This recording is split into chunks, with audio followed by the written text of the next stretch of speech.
नमस्कार दोस्तों, स्वागत है आज के हमारे सेशन में। आज एक इम्पॉर्टेंट क्वेश्चन लेके आए हुए हैं जो बोर्ड एग्जाम में बार बार पूछा जाता है। इलेक्ट्रिसिटी से क्वेश्चन है। सबसे पहले लाइक शेयर और सब्सक्राइब जरूर कीजिएगा, कमेंट जरूर कीजिएगा। आइए शुरू करते हैं आज के सेशन को। पहला क्वेश्चन जो आज है वो देखिए। पहला क्वेश्चन है कि दिए गए परिपथ के लिए परिपथ का कुल प्रतिरोध ज्ञात करें तथा इसमें प्रवाहित कुल विद्युत धारा ज्ञात करें। क्या ज्ञात करना है? कुल विद्युत धारा ज्ञात करना है। तो कैसे ज्ञात करेंगे वो ध्यान दीजिएगा।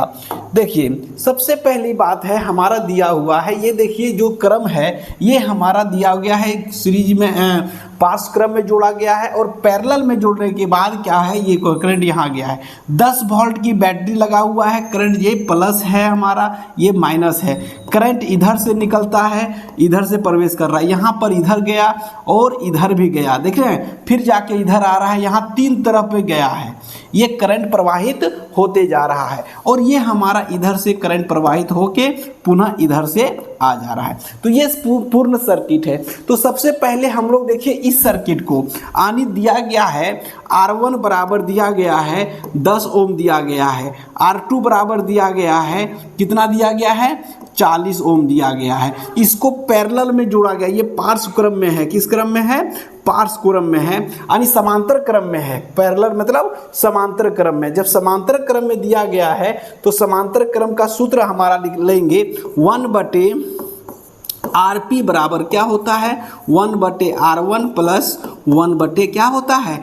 R2 होता है। क्या होता है? 1/R1 plus 1/R2। पहले इस सर्किट का काम करेंगे, उसके बाद फिर इस सर्किट का काम करेंगे। तो यहाँ देखिए 1/RP इक्वल टू होता है 1/10 प्लस 1/40 यानी 40। क्या हो जाएगा? 1/RP इक्वल टू पैरेलल में तो 10 और 40 का एलसीएम हमारा हो जाएगा, कितना हो जाएगा? 40 हो जाएगा। कितना हो जाएगा? 40 हो जाएगा। उसके बाद देखिए 10 चौक 40 प्लस 4 एके 4 कितना हो गया? 1/RP इक्वल टू कितना हो गया?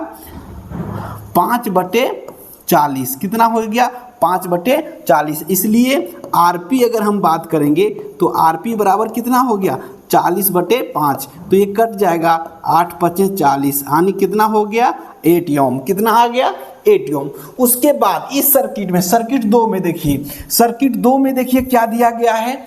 और इसमें देखिए दिया गया है R1 इक्वल टू दिया गया है 20 ओम, R2 बराबर दिया गया है 30 ओम और R3 बराबर दिया गया है कितना? 60 ओम। ये दिया गया है। अब इसमें देखिए हम 1/RP, ये भी तो पैरेलल में है, तो 1/R1 प्लस 1/R2 प्लस 1/ क्या लिखेंगे? R3 लिखेंगे। क्या लिखेंगे? R3। तो देखिए 1/RP इक्वल टू हो जाएगा 1/20 plus 1/30 plus 1/60। 1/RP equal to अगर हम बात करें 60 हो गया एलसीएम। कितना हो गया?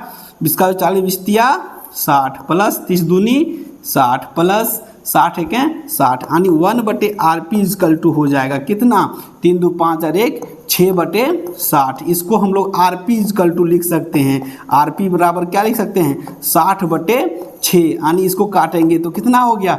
10 ओम। यहाँ देखिए हमारा 10 ओम निकल गया। मतलब इसका इस पूरे सर्किट का वैल्यू हमारा कितना निकल गया?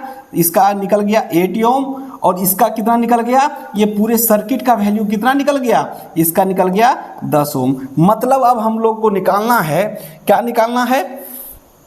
यहाँ थोड़ा सा इसको हम लोग साइड करते हैं। तो कुल प्रतिरोध, यहाँ देखिए कुल प्रतिरोध निकालने के लिए इसको हम लोग मिटा देते हैं। ये सर्किट को अभी मिटा देते हैं, यहाँ खाली कर देते हैं। उसके बाद इसको हम लोग लिखेंगे। अब देखिए यहाँ पर हमारा तो R डैश बराबर अगर कितना हो जाएगा तो हम यहाँ लिख सकते हैं। यहाँ देखिए R'1 और यहाँ डबल डैश करेंगे। तो अगर R बराबर हम लोग लिखना चाहेंगे तो क्या लिखेंगे प्यारे बच्चों? R बराबर लिखना चाहेंगे तो लिखेंगे R बराबर R dash RP dash plus R double dash P। तो R इक्वल टू हो गया 8 ओम प्लस कितना हो गया? 10 ओम, यानी आर का वैल्यू हमारा निकल गया 18 ओम। कितना निकल गया? 18 ओम। तो हमको आई निकालना है, तो आई बराबर भी बटे क्या होता है? आर। तो आई बराबर भी का वैल्यू दिया गया था कितना? भी का वैल्यू कितना दिया गया था? 10 वोल्ट दिया गया था। कितना दिया गया था? 10 वोल्ट बटे हमारा निकल गया 18। इसको काटेंगे, कितना से काट दें? 5 दूनी 10, 9 दूनी 18, यानी कितना हो गया? आई बराबर 5 बटे 9। कितना हो जाएगा?